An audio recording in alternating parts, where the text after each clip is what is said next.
Good morning.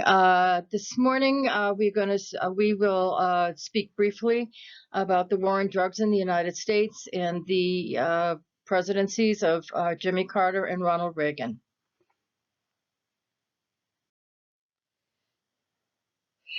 Jimmy Carter was elected president in the United States, as many of you know, in 1976. Part of his electoral campaign was a decriminalization of marijuana. That was not inconsistent with popular culture in the 1970s, and but it was kind of extraordinary that a Democratic presidential candidate would actually favor the legality of having small personal quantities of marijuana. For the purpose of the war on drugs, in 1978, in the middle of his presidential term, a law called the Psychotropic Substances Act, as you can see in this slide, was passed. That did a couple of things. That it allowed the federal government to more tightly control the controlled drugs like opium and morphine. And it also gave the United States government, the federal government, tools to work within the International Convention. In 1970, the United Nations worked to develop a global convention of what drugs would be considered drugs that would be globally controlled, like opium.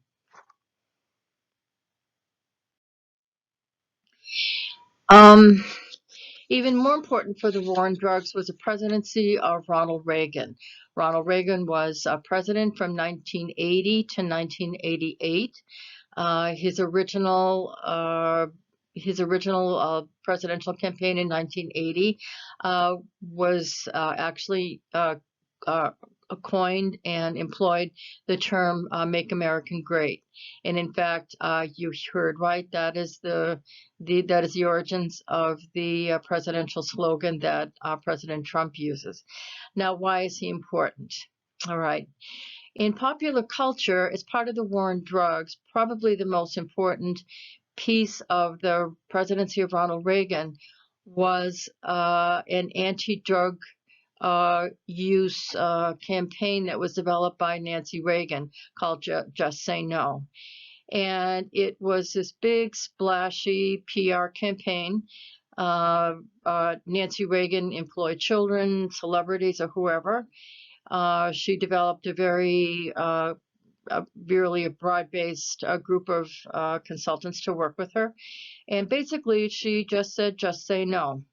And it was an attempt to address the growing use of illegal illicit drugs in the United States.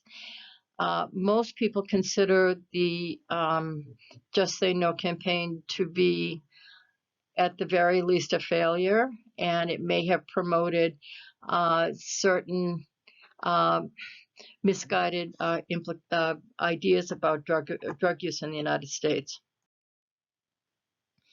There were a couple of pieces of the a couple of incidents during the presidency of Ronald Reagan which were particularly important for the war on drugs. The first one happened in 1982 on March 9th. A lot of cocaine was actually seized in Miami. At the time, it was valued over $100 million. And it was at that point that the Drug Enforcement Administration began to realize that the trafficking of cocaine, which had been basically based in the Caribbean until that point, had gone beyond the point of a few drug trafficking gangs and moved into the notion of cartels. And it was a couple of years later that the Drug Enforcement Agency, working with police in the country of Colombia, they began to discover and try to destroy some cocaine processing plants in southern Colombia. We've seen some of those cocaine processing facilities in some of our previous classes. In terms of drug trafficking in Mexico, the Drug Enforcement Agency, working with Mexican officials, raided a very large marijuana farm in northern Mexico in the state of Chihuahua. It was owned by Rafael Caro Quintero, who would later become one of the important figures in one of the cartels. Local reports said that over 7,000 people worked there. Now, the 1970s witnessed extensive drug trafficking in Mexico. Much of the marijuana that was used in the United States was imported illegally from Mexico, but this particular raid actually put it at marijuana cultivation at a really a different level. To the next slide. Now, in 1984, right in the middle of Ronald Reagan's administration, a couple of things happened. In terms of cocaine, this is when cocaine basically begins to take another route. After the discovery of massive quantities of cocaine in Miami, the cartels and other drug trafficking groups in Colombia realized that in order to ship cocaine to the United States, they would have to find another route. Pressure from the Drug Enforcement Administration in Miami basically cut off the Caribbean. And so it's in the mid-'80s when drug trafficking groups in Colombia begin to actually use Mexico and Central America as a way of getting cocaine into the United States. And so it's also at this point where some of the guerrillas that we've seen in Colombia also begin to attack the government. And that does two things. One is that it reinforces the collaboration between the guerrillas and the cartels. And it also begins to actually reduce the ability of the Colombian government at that point to be able to deal with drug trafficking. It changes later on, but during the mid-1980s is when the cocaine trafficking really begins to separate from Colombia and find autonomous routes through Mexico. In terms of drug trafficking in Mexico, we'll just mention one incident. We will revisit it later. The Drug Enforcement Agency in the mid-1980s had assigned an agent named Enrique Camarera to work with a team in Mexico. And we will revisit this, but Camarera was kidnapped, tortured, and murdered. And his murder actually turned out to be one of the key incidents that would drive the relationship between Mexico and the United States. And for those of you that are watching Narcos Mexico, the story of Camarera is one of the main pieces of the series. On to the next slide. The other piece that I would like to be able to begin to explore at this point is that things begin to change in Mexico. Up until the mid-1980s, there was a whole system of mordidas, of bribes, of some side complicity between low-level politicians and drug traffickers, simply because it was another part of the informal sector, which we've discussed in other classes. But things began to change in the late 1980s. Why? Because there's a new Mexican president, all right? Carlos Salinas de Gortari wins in 1988. Barely by some reports, but he did win. He was the last president until recently of the Partido Revolucionario Institucional, the PRI. And there's a lot of sort of bad feeling about what happened. Okay. However, all right, Salinas de Gortari was actually elected at the very tail end of the presidency of Ronald Reagan, and they begin to, he begins to change the relationship with the American government. Things really begin to change in early 1989 when George Bush I becomes president. George Bush has a good diplomatic relationship with Salinas de Gortari, And Bush begins to introduce the process of certification. Now, certification was a process that the U.S. government began to introduce, whereby in order for any country to receive foreign aid in any capacity or through any vehicle, would have to prove that they were doing everything they could to reduce and eliminate drug trafficking. And so what that meant and still means is that Mexico had to prove that they were taking every precaution available to them to control and eliminate the cultivation and distribution of illicit drugs.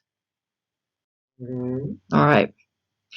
Now, the other piece of this, we will revisit this again, the process of drug certification. All right.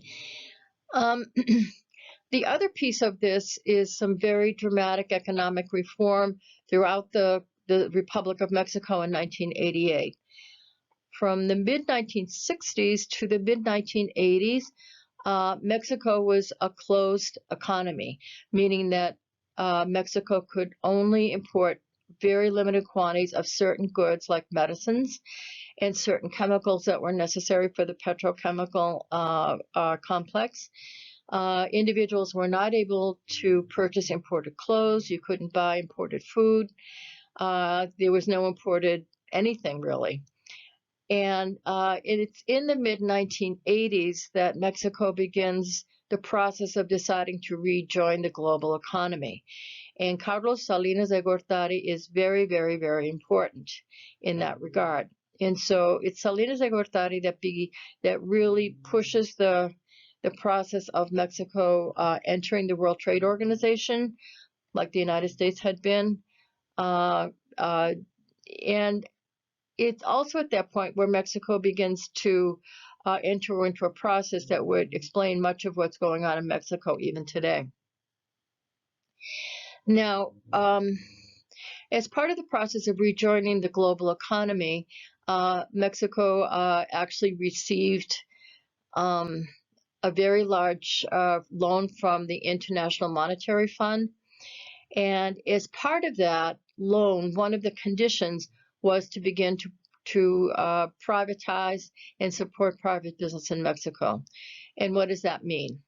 In the context of Mexico, that meant that the government had to really begin to cut back expenditures.